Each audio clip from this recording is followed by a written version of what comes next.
Hi everybody, this is Aaron. Just a quick note before we get on with this episode. This will be the last 30 plus films of Scooby-Doo for the year. Originally I was going to go ahead and produce episodes throughout December as per usual. However, I have been informed that I will be doing mandatory overtime at my job throughout December. I work in a retail environment, and odds are that's going to lead to about me working 6 days a week from what I can gather. So pretty much I've decided rather than try to force myself to use my 1 day off a week to try to get videos out, I'm just going to take December off and we'll resume in January. That will give me more time to work on scripts and a couple of other things because the number of crossovers is going to go up now that we're moving into the back half of this series. So, once again, no new episodes in December, and we will see you all in January when we do Big Top Scooby-Doo. In the meantime, please enjoy the 30 plus films of Scooby-Doo, Music of the Vampire. Bye.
No demonic beast, Ain't nothing to see. it's time to relax, and that's what we're gonna do.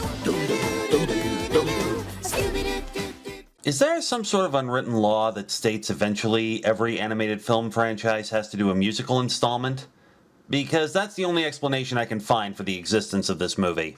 Scooby-Doo, Music of the Vampire was released digitally on December 22nd, 2011. It aired on the Cartoon Network on March 3rd, 2012, and the physical home release was on March 13th, 2012.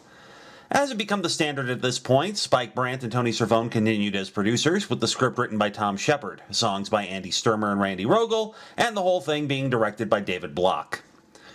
We waste no time getting to the musical aspect of the film with the song Bayou Breeze, performed by Jim Cummings as crazy old swamp dweller Thule. In the swamp, the spiders bite.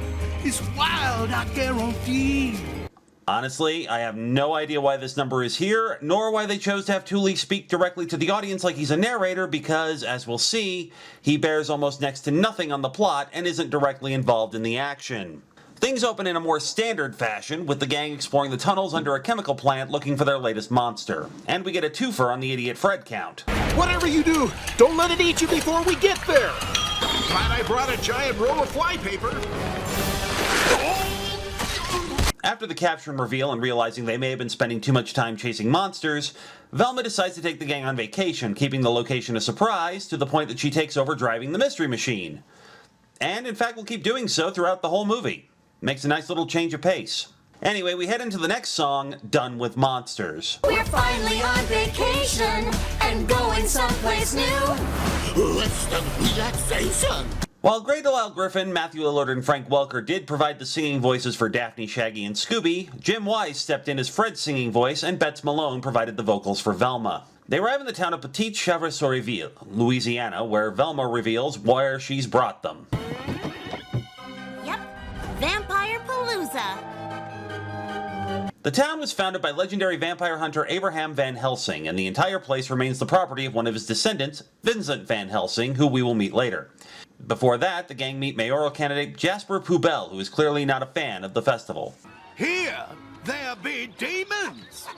Here, there also be corn dogs.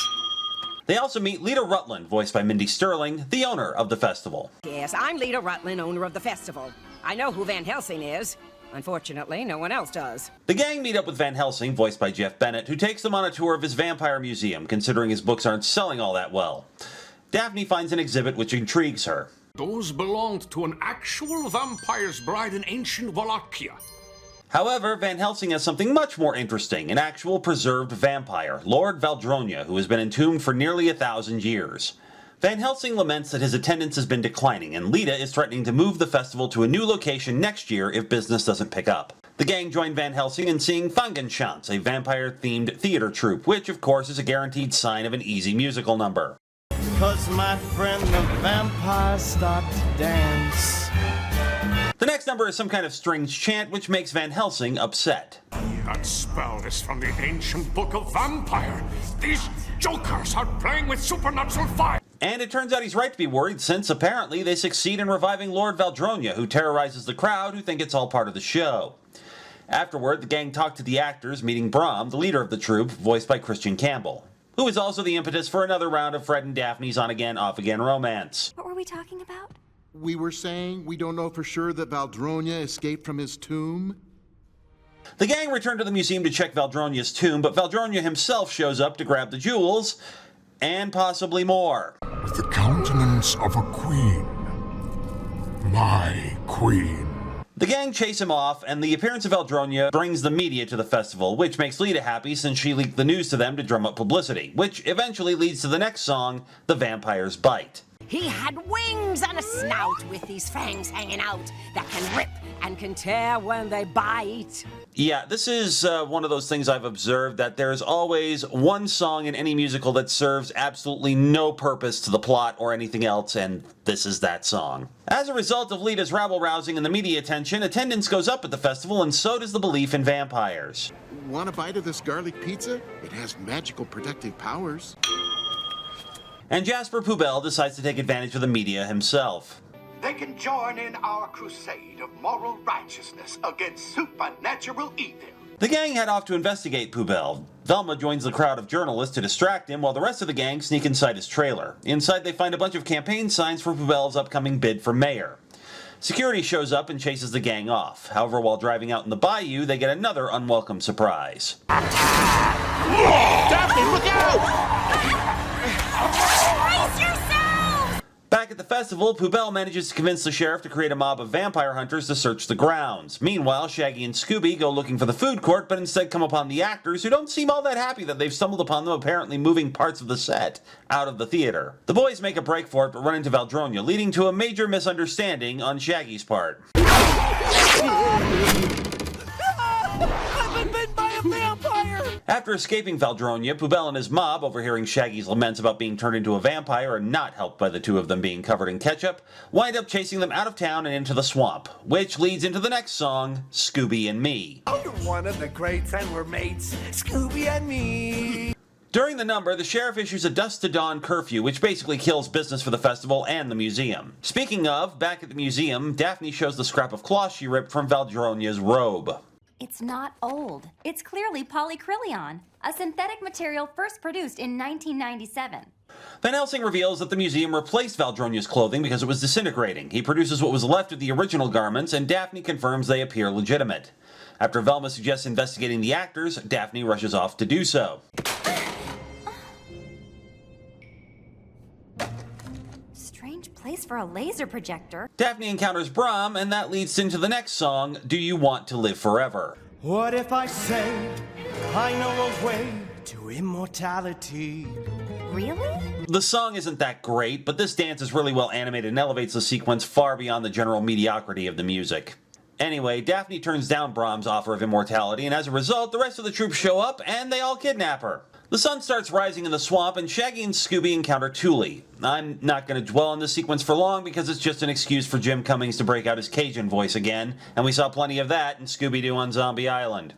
I will, however, point out the two important things he contributes to the plot. First off, Thule's an inventor who created hover boots, but a vampire showed up and stole his prototype. And second, the boys get a boat from him. Back at the museum, Velma discovers the jewels are part of a vampire wedding ceremony. According to legend, if the vampire takes the soul of his mortal bride, he'll gain unbridled power. Unbridled. Thank you. Anyway, the ceremony has to be performed on the full moon, which is, of course, that night. And Fred is prepared for anything. Oh, I'm prepared, all right. Daphne manages to text Fred about her situation. Van Helsing reveals that whoever brings the vampire his bride will be rewarded with immortality. They use the star chart in the book to figure out where the ceremony will take place, but Van Helsing is abducted when they hear something. Fred tries to stake the vampire, but they wind up finding Shaggy and Scooby instead. And Velma points something out to Shaggy. That's no bite, it's a splinter. We then go to the ceremony in the next number, Bride of the Vampire. Valdronia, we present you your vampire bride. Valdronia shows up and supposedly grants the actors immortality, knocking them out in the process. Just as he's about to claim Daphne as his bride, Shaggy shows up to derail everything, leading into a chase. And while that happens, Velma unties Daphne. Oh, don't cry, Velma. You won't always be a bridesmaid.